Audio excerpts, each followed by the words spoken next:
Bismillahirrahmanirrahim. Assalamualaikum warahmatullahi wabarakatuh.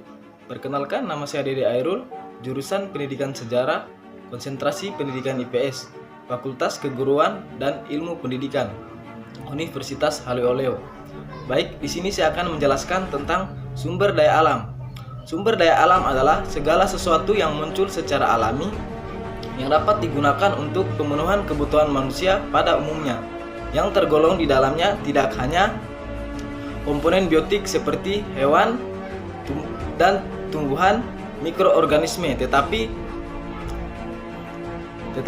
juga komponen biotik seperti minyak bumi, batu bara, logam, emas, dan bahan tambang lainnya.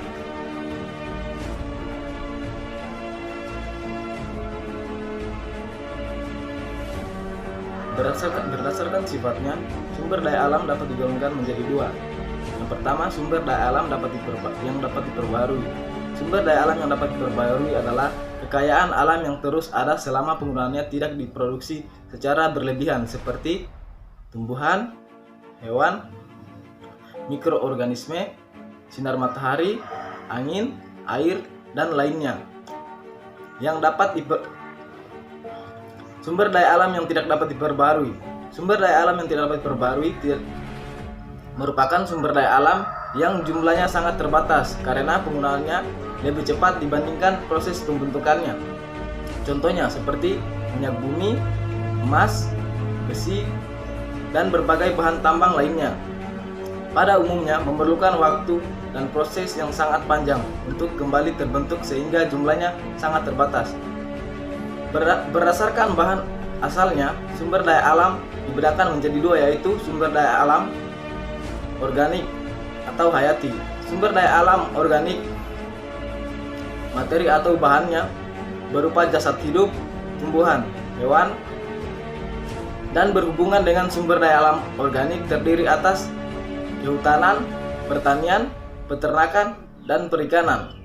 Kedua, sumber daya alam anorganik, non-hayati. Sumber daya alam anorganik atau bahannya berupa benda mati seperti padat, cair, gas. Kegiatan yang berhubungan dengan sumber daya alam anorganik diantaranya pertambangan, mineral, tanah, batuan, minyak, dan gas alam, energi, dan lain sebagainya. Manfaatan sumber daya alam hayati. Yang pertama, hewan. Hewan merupakan sumber daya alam hayati yang termaksud kategori sumber daya alam yang dapat diperbarui. Sumber daya hewan dapat dimanfaatkan baik itu merupakan hewan budidaya maupun hewan ternak. Selain itu, hewan juga dapat dimanfaatkan manusia untuk keperluan pangan dan diambil dagingnya serta susunya. Ada pula pemanfaatan hewan untuk diambil kotorannya untuk dijadikan sebagai pupuk kandang, serta bulu untuk dijadikan barang.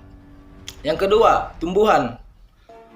Tumbuhan juga sebagai sumber daya alam hayati yang dapat digunakan oleh manusia untuk berbagai jenis kebutuhan. Yang pertama, seperti kebutuhan pangan, seperti sayuran dan berbagai buah-buahan. Mungkin itu yang saya dapat jelaskan. Lebih dan kurangnya mohon dimaafkan. Assalamualaikum warahmatullahi wabarakatuh.